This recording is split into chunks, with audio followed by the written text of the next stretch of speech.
Human skulls turned into drinking cups. Students were forced to slam beer as punishment. Villagers chasing each other with beer-soaked clothes, and losers must chug. These aren't horror stories or college dares. They were real medieval customs. Brave warriors, reckless scholars, and wild peasants all joined in. Welcome to a world where booze met ritual, chaos, and sometimes sheer madness.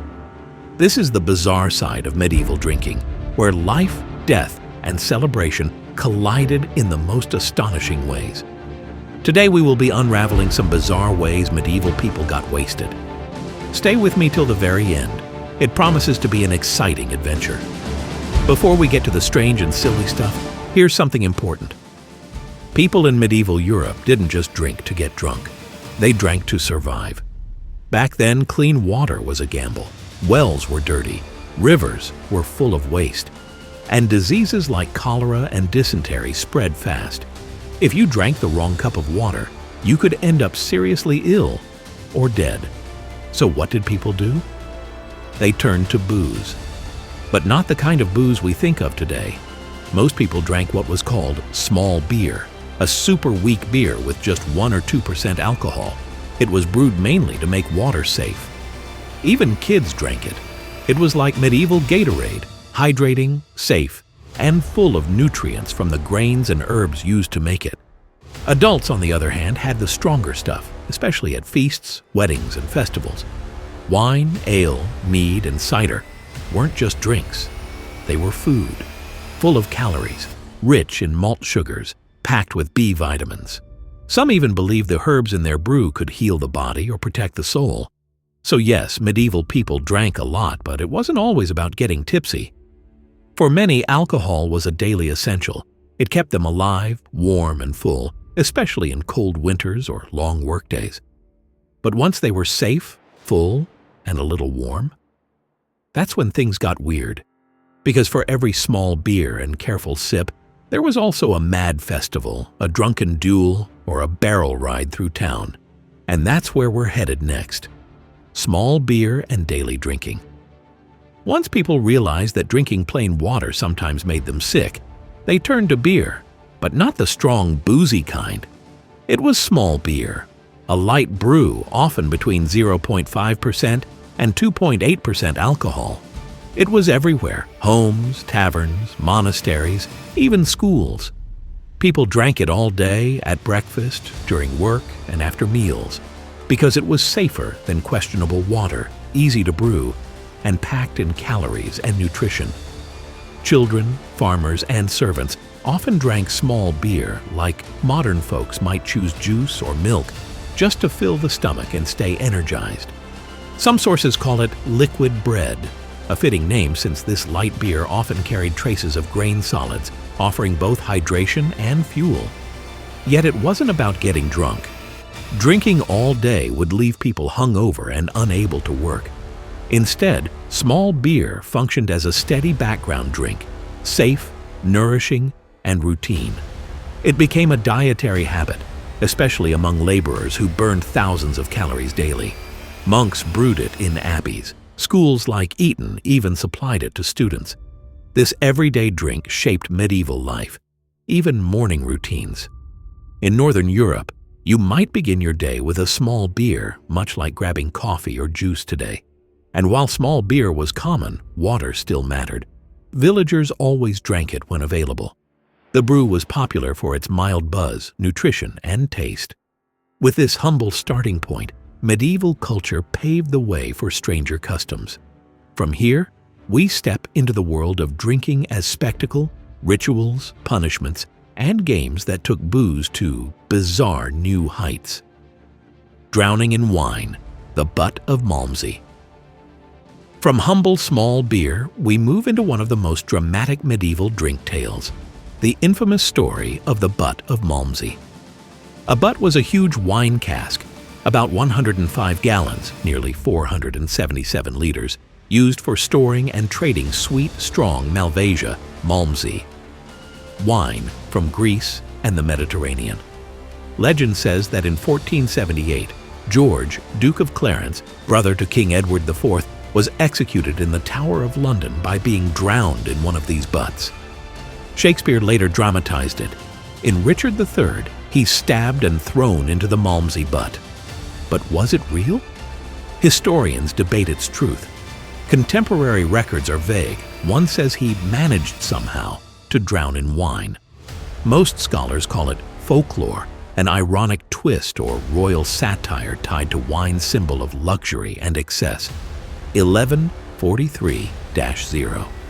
It may even reflect Clarence's own fondness for wine. Whether myth or macabre reality, this tale captures the spectacle of medieval drinking, where booze became part of political theater and royal legend. That mix of myth, power, and booze set the tone for later traditions, punishments, games, and rituals built on the same idea. Drinking isn't just a drink, it's a story. Next, we turn to how drinking became a punishing spectacle in places like Oxford and taverns across Europe. Sconcing, drinking as punishment at Oxford. While royal legends like the Butt of Malmsey were grand and dramatic, everyday institutions had their own strange drinking customs. At Oxford University in the Middle Ages, getting drunk wasn't just allowed, it was expected. But if you broke the rules in public, you'd face a very unusual punishment.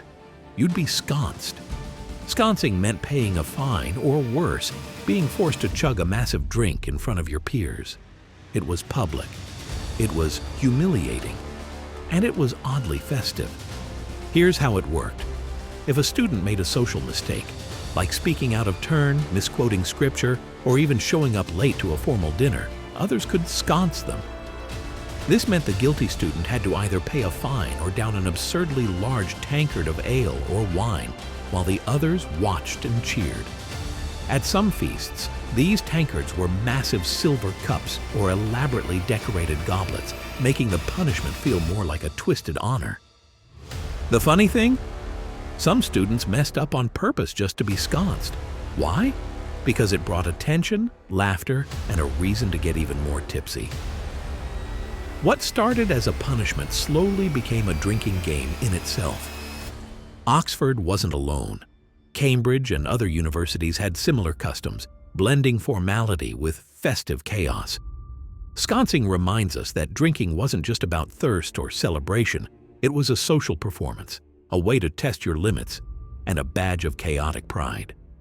And speaking of performance, let's go beyond the halls of Oxford and look at the Drinker's Mass, a parody of religious ceremonies that toasted Bacchus instead of Christ. Festival frenzy, getting drunk for God. After university games, the drinking got even wilder in town festivals. One big example is the Feast of Fools. This holiday, held in early January, threw all rules out the window. During the Feast of Fools, regular people chose mock bishops or priests, sometimes even choir boys. These fake priests led silly services in churches. The real priests often joined in, laughing and drinking wine with everyone else. Masks, costumes, and even donkey parades took over the streets. Wine flowed freely in churches, taverns, and town squares. This wasn't just a little party, it was official. It went on for days, sometimes causing chaos. People drank to forget themselves. They danced, acted crazy, and made jokes about sacred things. The point? To mash up the holy with the silly, to let people laugh, and to feel free before getting back to everyday life. Getting wasted at the Feast of Fools meant being part of that big, strange ritual. You didn't just get drunk, you joined a public religious party where losing control was part of the point. It wasn't a secret, it was a show. Next, we'll look at another odd method people got wasted. A mock church ceremony made just for drinking, called the Drinker's Mass. Drinker's Mass, mocking God with ale. After the wild Feast of Fools, things got even stranger. Some people decided to turn a church service into a drinking joke. They created something called the Drinker's Mass, a fake religious ceremony made for fun and booze. It started in the 1100s, mostly by young students and church workers who were tired of strict rules. They were smart, they knew the real church prayers, but they twisted the words into jokes about wine, dice, and being drunk. Instead of praying to God, they called on Bacchus, the god of wine. A real church prayer would say, "Give us this day our daily bread." But in the drinkers' mass, they said, "Give us this day our daily drink." Instead of asking for peace or forgiveness, they asked not to be sober. They even ended the prayer by asking to be saved, not from evil, but from throwing up. These fake prayers were meant to be funny, but also to mock the church leaders who acted holy but lived greedy lives. People would sing, laugh, and drink a lot while pretending they were in a real church. So yes, getting wasted during a drinker's mass wasn't just about getting drunk. It was about making fun of power, showing rebellion, and turning a serious moment into a party. Up next, things get darker. We'll talk about people who drank from the skulls of their enemies. Skull cups, drinking from the dead. If you think fake church prayers were strange, wait until you hear what some warriors did after a battle. In some parts of medieval Europe and Asia, people actually turned human skulls into drinking cups. Yes, real skulls from their enemies. This wasn't just about winning. It was about showing power. Imagine defeating someone in battle, then later raising their skull like a trophy and drinking wine from it. That's exactly what some war leaders did. It was a way of saying, "I beat you, and now I celebrate with your bones." One famous example is the Mongols. They believed that using a skull as a cup gave you strength from your enemy. In some European stories too, like those about the Scythians or even Viking chieftains, skull cups were passed around at feasts, filled with ale or mead. It sounds horrifying now, but back then, it was a mix of ritual, pride, and fear. People believed that drinking from a skull could bring courage, or even help them connect to spirits.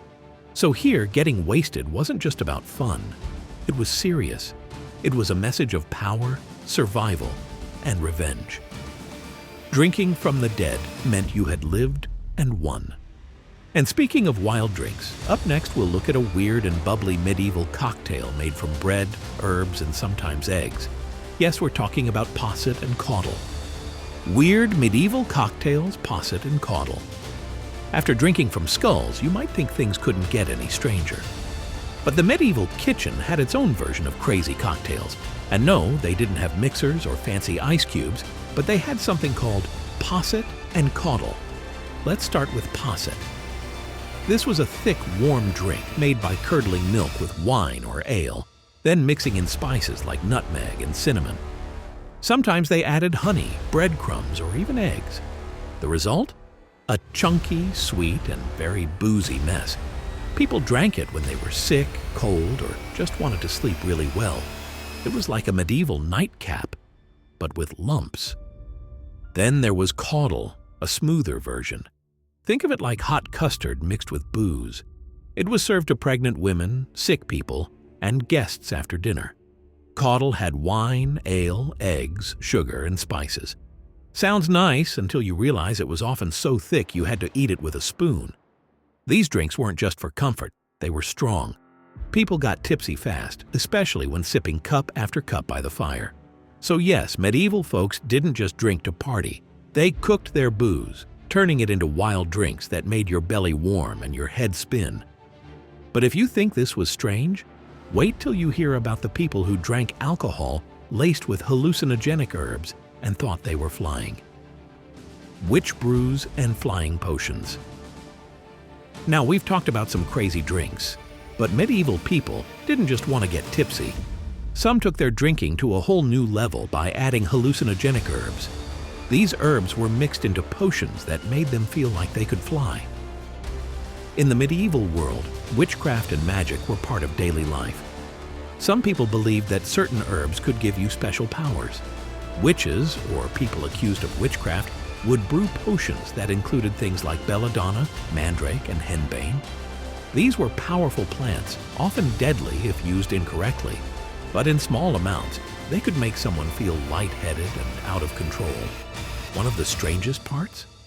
Some people believed drinking these flying potions could help them spiritually travel, almost like leaving their bodies and flying through the night sky. This belief was linked to the idea that witches flew on broomsticks, but in reality, the potion probably made them hallucinate the sensation of flying.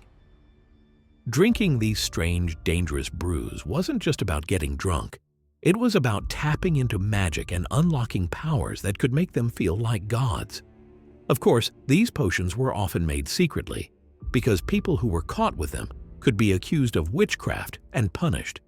In medieval times, getting wasted wasn't just for fun. It was survival, escape, celebration, and sometimes pure madness. From weak breakfast beers to flying potions, holy skull cups to snake wine, people drank for reasons far beyond a good time.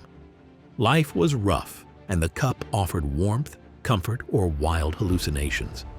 So next time you sip a drink, be glad it's not brewed with bread, herbs, or witch's ointment. If you enjoyed this bizarre trip through history, hit that like button, subscribe for more strange stories, and share this video with someone who loves weird history as much as you do.